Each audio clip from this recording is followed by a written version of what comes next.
ध्यायेत् शारदचन्द्रसुन्दरमुखम् ताम्रारविन्देक्षणम् भक्ताभीष्टवराभयप्रदकरम् कौपीनमात्रोज्ज्वलम् स्वात्मानन्दरसानुभूतिविवशम् सर्वानवद्याङ्गकम् श्रीमन्तं श्रीरमणीश्वरं गुरुवरं योगासनाध्यासितम् ध्यायेत् श्रीरमणीश्वरम् ध्यायेत् श्रीरमणीश्वरम् ध्यायेत् श्रीरमणीश्वरम्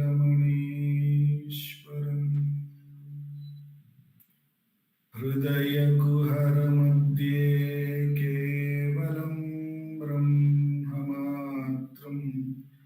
यहमहमिति साक्षादात्मरूपेण भाति हृदि विषमनसा स्वं चिन्वतामच्युतव पवनचलनोधात् आत्मनिष्ठो भवत्वम्। Namo Ramana.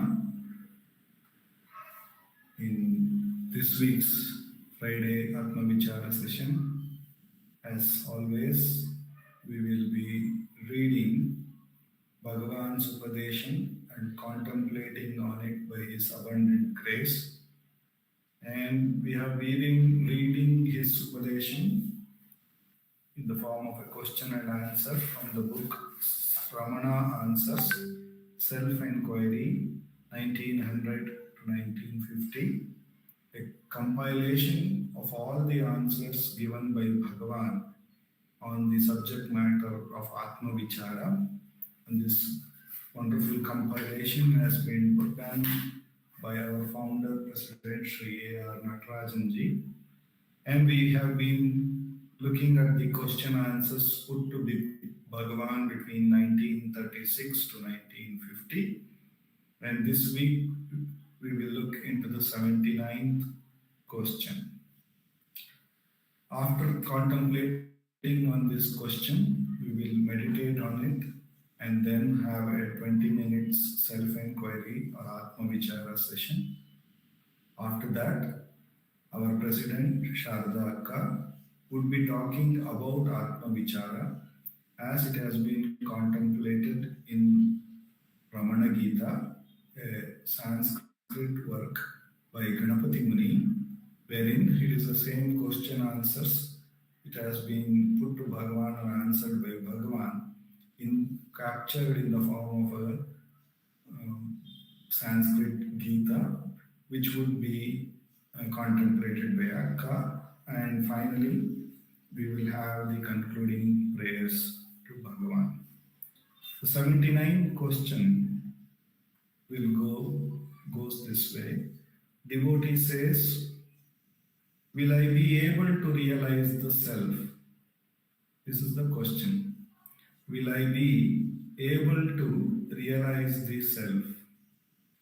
Maharshi's answer is, the self is always realized. Were realization something to be gained hereafter, there is an equal chance of its being lost. It will thus be only transitory. Transitory bliss brings pain in its train. It cannot be liberation, which is eternal. Were it true that you realize it later, it means that you are not realized now. Absence of realization of the present moment may be repeated at any moment in the future, for time is infinite. So too, such realization is impermanent, but that is not true. It is wrong to consider realization to be impermanent.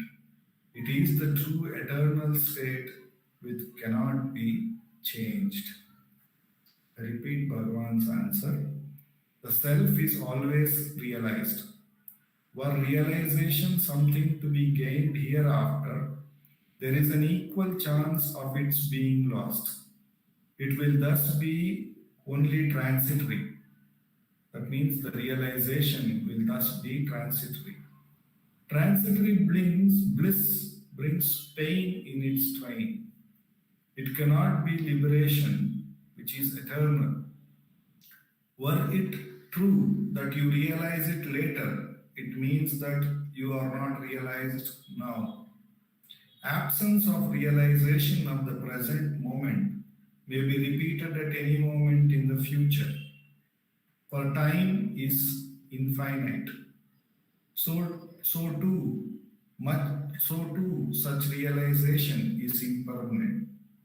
But that is not true. It is wrong to consider realization to be impermanent.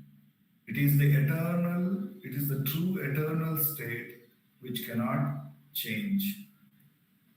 Here, the devotee, like all of us, having identified with something which is transitory called I, put this question because we have identified ourselves with that which wakes in the waking state and is not to be found in the deep sleep. And again takes a different form in the form of a dream. We have taken that name and form to be ourself. Therefore, we think self is something far somewhere, or it is something that we realize, and therefore this question keeps coming to us, even though we may have been involved in one or the other form of spiritual sadhana. Will I ever be able to realize the self? This will be coming to us again and again in its various avatars, making us sometimes feel, will this ever happen? Or how long do I have to practice? It takes many avatars of itself. However, makes us feel that either we are in some sort of a lower being or some sort of a mere person who has to travel or has to do something or has to reach somewhere to realize the self. This has been in any sadhaka's life a common thread, we can say, which identifies the sadhaka. That's why otherwise there will be no sadhana. The sadhaka would be contemplating or would have faced this question in its various avatars. Bhagavan is coming to our rescue. He is saying here, if truth was something that will be coming after we do some sadhana, after we put some effort, or after some point in time, or at a particular place, we may have heard stories that Buddha had a realization in such and such a place. So if we may also think, maybe I have to go to the Himalayas, maybe I have to go into the forest, or maybe I have to sit silently somewhere. In many ways, this would happen. So Bhagavan is saying, if truth were to come in any of those ways, then how can it be truth at the first place? If something is true, it should be always be the truth and be present. And it cannot come and go. If something comes and goes, it was untrue before its arrival, and it's true only when it arrived, and when it disappears, it again becomes untrue. Therefore, this whole clarity we need to recognize, the self being the truth, it always has to be present. Therefore, it is always realized. So Bhagavan says, as we look at it, if it's something which is gained in time, we will lose it. So therefore, it cannot have any of the attributes of the transitory.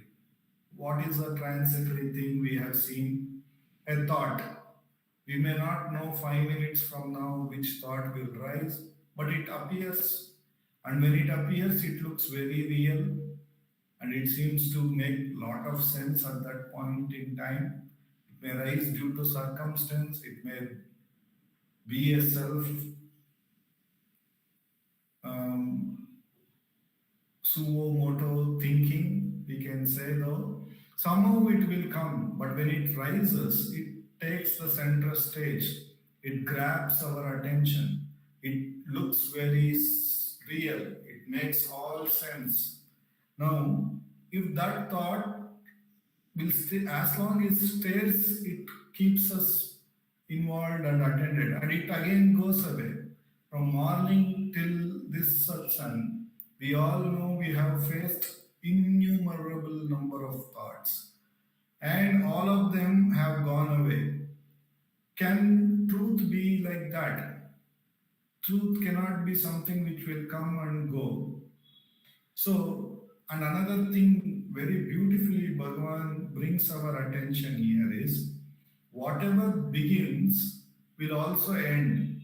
So, this thought, if it has started, it will end. If it is a joyful thought, it will end in a sorrow that it went away. If it was a sorrowful thought, and it will end without any trace by leaving us happy. So Bhagavan is saying all which is transitory, all things which come and go, like the waking, which comes and goes away, like the sleep, which comes and goes away, like the dream, which comes and goes away, like all objects in life, all people. We may have somebody in our life when whom we did not know, maybe a children, maybe a cousin. There is a time in which they come, and then there may be again a time in which they may not be physically available to us. So all of these objects, all of these things which are objective to the consciousness have a pain or like a train. It comes and we may have joy, and when it goes, we may have sorrow. Or when it comes, we may have sorrow. When it ends, we may end up being joy. Joy about it's going away. So we need to understand that all that which comes in the form of a transitory things are going to have the sukha and the dukkha, like two coins of the same, two faces of the same coin. And this is where we have to go deeper and meditate. We have to see that even our effort to see the self as an object will eventually bring the same thing. If we are trying to find the self as an object, we have to accept that we will have this train of being in the self and coming out of the self. Many times we may experience this, what is known as so-called a momentary experience of total silence, where there is no object. But because we are still objectively looking outward, therefore we end up in this pain, train of pain. There is this silence for some time, and then it is gone, and then we feel very bad about it. So, as long as we are outward turned, as long as we are object oriented, as long as we are going to expect to see the self as some object experience apart from us, apart from that consciousness, we need to be very clear that the consciousness will also experience something like a train of pain. And therefore it cannot be eternal. It cannot give us the eternal truth experience, or it is bound on the other way. It is not liberating. We are bound to that objective, or again and again we want that same objective experience. So we are bound at a different level. We may, unlike being bound to the body, we may be bound to the experiences that we are trying to look for. Therefore, what should we do? Because Bhagavan is saying the self is always present, therefore, the consciousness, when it sees its own existence and it is no more object oriented, it recognizes its own presence as pure, ever present truth. No matter what object comes and goes, that object, that consciousness is present, and neither of the objects increase or decrease the consciousness, neither the object creates any impact on the pure consciousness. So when the consciousness looks at itself and becomes content in its own presence, Swatmananda Rasanubhuti Vivasham, says the shloka. When it becomes happy in the rasa of its own presence, then it is free from this transitory thing. It is no more bound looking for something. It is totally content in its own presence. So Bhagavan says that then the liberation, that is the freedom that we are going to experience, and that is eternal freedom, because consciousness is always untouched, the pure consciousness, and it is always present. Therefore, it is eternally like that. Even when thousands of objects have come and gone, we find the consciousness to be ever free of it, ever present, and its degree not changed. Therefore, it is eternally like that. And when we recognize that to be our real state, that is what I am, then the liberation from all the objective experience happens, says Bhagavan. So in the next paragraph, Bhagavan says, were it true that you realize it later, it means that you are not realized now. Absence of realization of the present moment may be repeated at any moment in the future. So if there was a state of an unrealized thing, if that was there, how could it have been there? Then it can repeat itself. But that is not the truth. I am always present and I am always aware. Therefore, it is not something which is coming and going, and it may not disappear also. Therefore, then it is, so Bhagavan says, realization is, if we believe that it comes and goes, then even realization becomes impermanent. But because we don't come and go, the consciousness never comes and goes, whether it is waking, dream, or sleep, the consciousness is ever present and is aware at all times. Therefore, we are always in the state of realization. So the consciousness seeing and being content in its own presence and not turned outward looking for any other objective experience is its freedom from the object. And in that freedom, in that self-attention of itself, it realizes its eternal nature, and it sees that time, space, everything is only an imagination. It's a figment of its imagination. Only becomes real when it is looking outward for an object.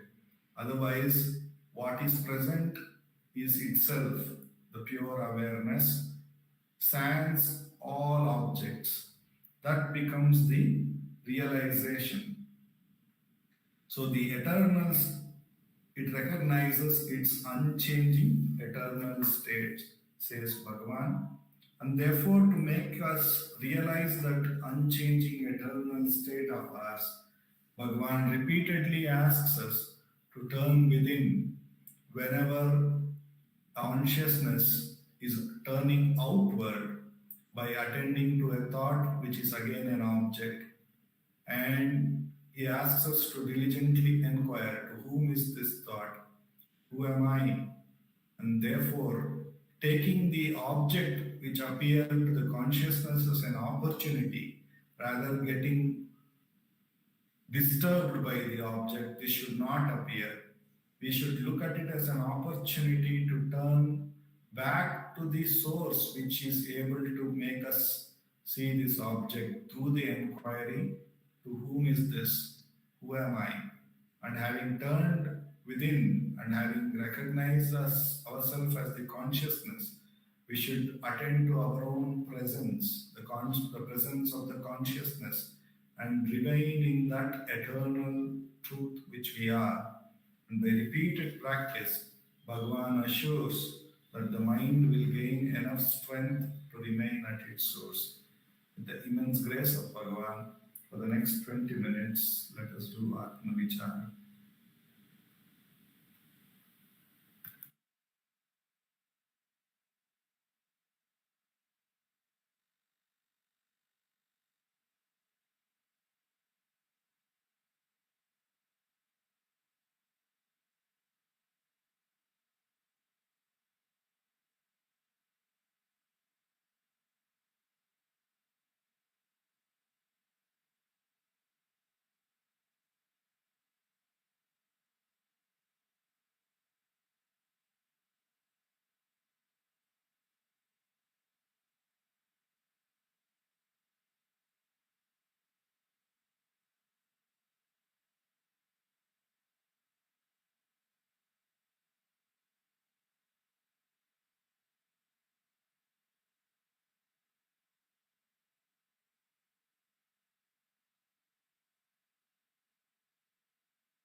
Namo Ramana. Prostrations to Ramana, shining as the Self in all beings. By the immense grace of the Self, manifest as Ramana, in this part of the Satsang, we are meditating on the verses of Ramana Gita. Ramana Gita is a record of the answers of Bhagavan Ramana to several seekers of truth in the period roughly from 1913 to 1917, when he was in Virupaksha cave and at Skandashramam. These questions and answers have been noted by Ganapati Muni as a record in Sanskrit and classified into 18 chapters on the lines of Bhagavad Gita, and this is the work through which we are meditating on Bhagavan's teachings in this part of the satsang. So we have covered 7 chapters so far, and we are meditating on the 8th chapter, which is Ashrama Vichara. Ashrama meaning the 4 stages of life which are prescribed. And we found in the first 5 verses of this Ashrama Vichara that Bhagavan says, no matter which of these stages you are in, whether you're a brahmachari, you're a grihastha, you're a vanaprastha or a sannyasi, or if you belong to a caste or creed wherein these stages are not prescribed at all, even then it does not matter. Or if you are a woman for whom these stages are not specifically prescribed, then too it does not matter, in the sense that no matter which external circumstance you are placed in, self-knowledge is always open to you. So he says that such a person who is ripe, pakko brahma vicharayet, a ripe person can inquire into the truth. Nothing stops a ripe person from inquiring into the nature of the truth. Then he went on to say that these stages are meant to be steps towards getting self-knowledge. But if one is already mature enough to turn back to the self, then one need not worry about whether one has crossed all these stages or not. And he says that it is actually for the smooth working of the affairs of the world that these stages have been formulated and they have been followed traditionally. Of course, this pertains to a time frame earlier, much earlier. Now, one does not know whether people do follow these ashramas. So the questions have been asked at a time in history, that is, Muni records that these questions were asked and answered in 1917. So in 1917, all these traditions have been maintained, and so the questions have been asked about that. And Bhagavan says that the first 3 stages do not stand in the way of knowledge. Na jnana pratikulata. So don't worry, oh, I am a brahmachari, oh, I am a householder, I am not yet a sannyasi, will I get self-knowledge? Na jnana pratikulata. None of these stages of life, no matter where you are placed, no matter what is the nature of the body which you are inhabiting, whether it is a female body or a male body or a young body or an old body, whether it is engaged in learning, pure learning, or whether it is engaged in a householder's life, it does not matter. And then he says it does not matter because sannyasa is pure knowledge. Sannyaso nirmalam jnanam na kashayo na mundanam. It is not the mere wearing of ochre robes or shaving of the head that denotes sannyasa. Pure knowledge alone is sannyasa. However, this stage is intended to ward off obstacles to knowledge, says Bhagavan. If one takes sannyasa, one may be able to ward off several obstacles to knowledge because one is forced to maintain several disciplines and continue to perform certain austerities, keep an austere routine. Therefore, one may not indulge in various desires. However, that is not necessary, Bhagavan has said, if you are right. And it is not also a corollary that anybody who has renounced is bound to get self-knowledge. If somebody takes sannyasa, are they bound to get self-knowledge? Not necessarily. Not every sannyasi may be abiding steadily in the self.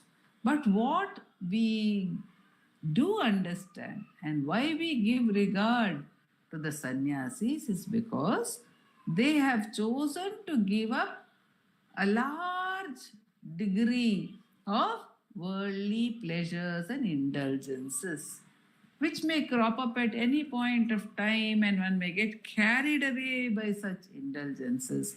They are not available to the sannyasi. At one stroke, the sannyasi says, no, I do not want any of this. I am not going to be choosing what kind of clothes I wear, what kind of food I eat, where I stay. These are all important things for us. I am not going to choose my near and dear ones. Is it possible for us to renounce all this? That's why we give great respect to the tyaga of the sannyasi and understand that it is a stepping stone, no doubt. Because yes, we realize, oh, this is not for me. This is not for me. I do not want it. I am not interested in it. Only one who is not interested in objective knowledge can take sannyasa.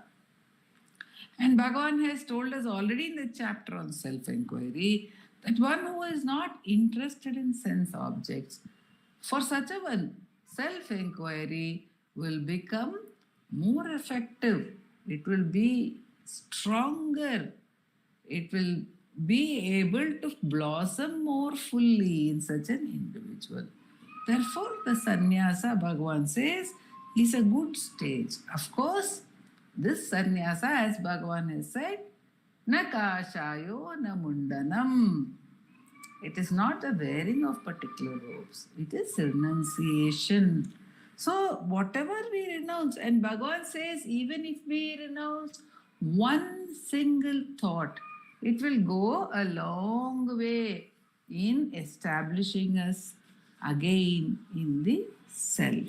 So, this is to be practiced.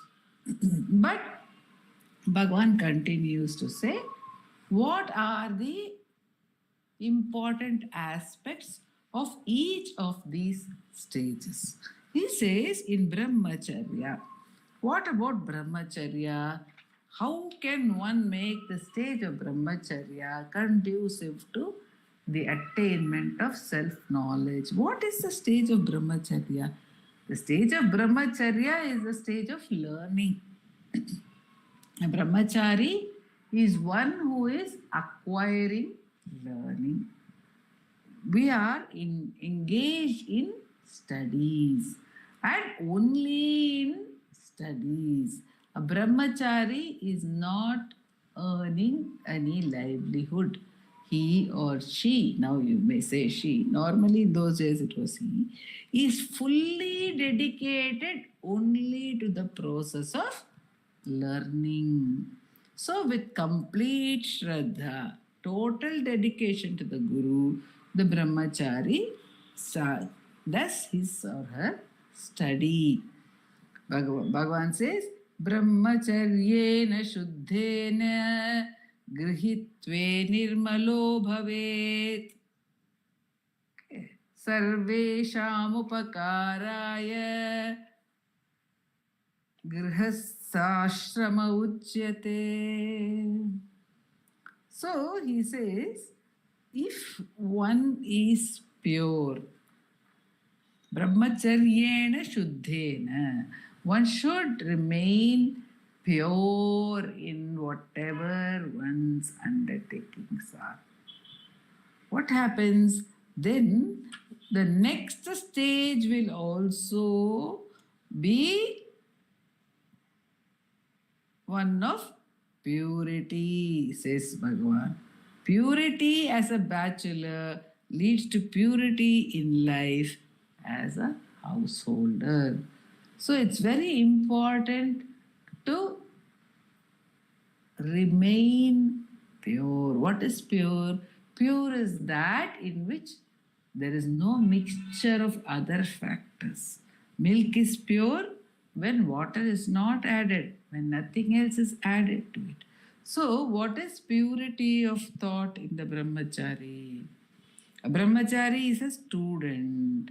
So, there should be absolute dedication to the studies. As a student, I was very much interested in the pursuit of self-enquiry to attain self-knowledge. And I wrote to Vishwanatha Swami saying, Swami, why should I study for my exams? See how the escapist mind works. Why should I study for my exams? Of what use is all this? Is not self-knowledge alone the important thing to be gained? Then Vishwanatha Swami wrote back to me saying, no, it is tapasya to give your full attention to the studies so long as you are a student. But give all your spare time to meditation. There will be plenty of spare time. Why do you have to say you don't have to study? So, brahmacharyena shuddhena. A brahmachari who is shuddha becomes later a grahastha who is shuddha, pure, who has only the job in hand, in the mind, only the studies. And Bhagavan also says, Sarvesham upakaraya grihasthashrama uchyate. Why do the scriptures or the shastras, the traditions, prescribe a grihasthashrama at all? Why the institution of marriage? So what is the grihasthashrama? Bhagavan says a grihasthashrama is for the benefit of all. What does that mean? It means a grihastha is one who earns, who works, and who earns an income. It doesn't necessarily mean a person who is married in this sense. It means one who is engaged in activity, commercial in the sense, financial activity. One who is engaged in activity in order to earn a livelihood. Sarvesham upakaraya. What does that mean actually? See, what is the brahmachari doing? The brahmachari is studying 24/7. Has given himself completely to study and study alone. So, the brahmachari does not have any time to earn a livelihood. Now, what about the vanaprastha? Vanaprastha is typically one who has retired from work and therefore is giving his entire energies to Atma Sadhana. Okay. Now he cannot earn a livelihood anymore. He has finished his session of earning the livelihood. So he has become a retired person, retired from his job, and he is having his time only for spiritual pursuits.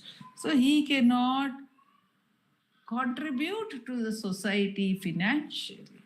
And the sannyasi has renounced everything. The sannyasi goes from door to door saying, Bhavati Bhikshan Dehi, give me food, give me something to eat. Bhavati Bhikshan Dehi. The child Shankara, on the day he took sannyasa, or rather even before that, when he became a brahmachari, he went and asked. Even then, the brahmachari also has to seek bhiksha. Because where from will he get food to eat? So he goes for bhiksha and then he goes to the Gurukula and he offers it to the Guru and the Guru feeds him. He stays with the Guru and studies. Now the Vanaprastha also is not working, sannyasi is not working. Who will take care of the brahmachari? Who will take care of the Vanaprastha? That is the aged people. Who will take care of the sannyasi? Those who have renounced everything only for the pure pursuit of self-knowledge.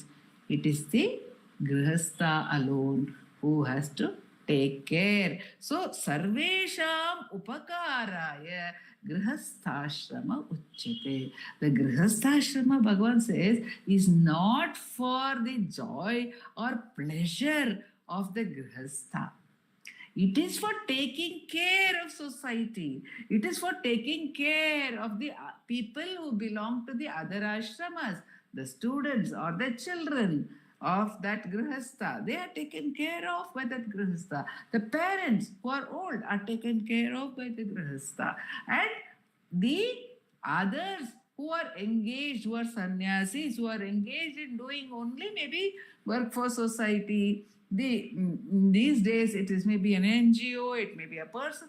So it is meant for the Grihastha Ashrama is meant to support everyone. It is therefore a very significant ashrama, and in a sense it is a Tyaga ashrama in itself. See, if we look at the ashrama dharma, the brahmachari has renounced all else and is focused only on his studies. So Bhagavan says, if that is pure, then the grihastha is also pure. He is not worried about himself anymore. Just as the brahmachari was worried about the studies or putting his attention only to focus only on studies, the grihastha also focuses only on taking care of the welfare of the society. And that way he becomes pure.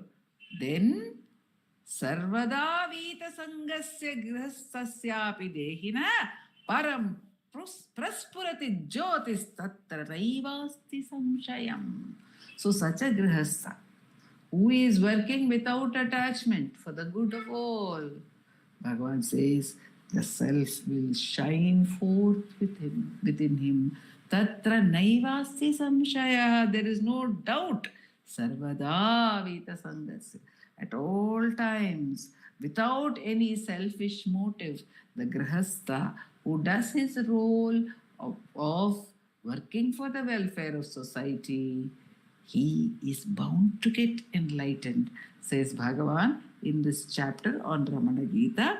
He is telling us about each stage, our duties in each stage of life, and how we can be connected to the self in all the stages of life, no matter how we are placed, where we are placed, which is the best way in which we can work or we can have, which is the best attitude we should have in order that the attention gets back to self-enquiry and through that to self-knowledge. Bhagavan in this chapter is giving us the other supports based on our place in society.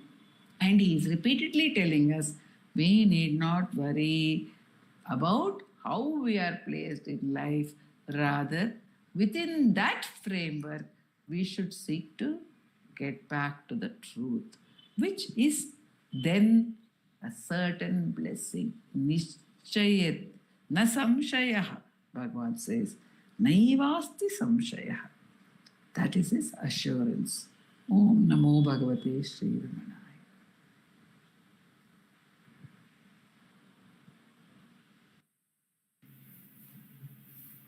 Namo Ramana. अपार सच्चित् सुखवदिदशे यस्योर्मिमात्रं भुवनं समस्तं गुहाहितं तं रमणं गभीरं चिन्ताविहीनं हृदि चिन्तयामि चिन्ताविहीनं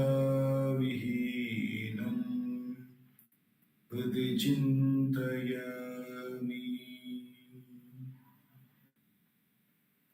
Namo Ramana. Thank you, Akka. Thank you all. Namo Ramana.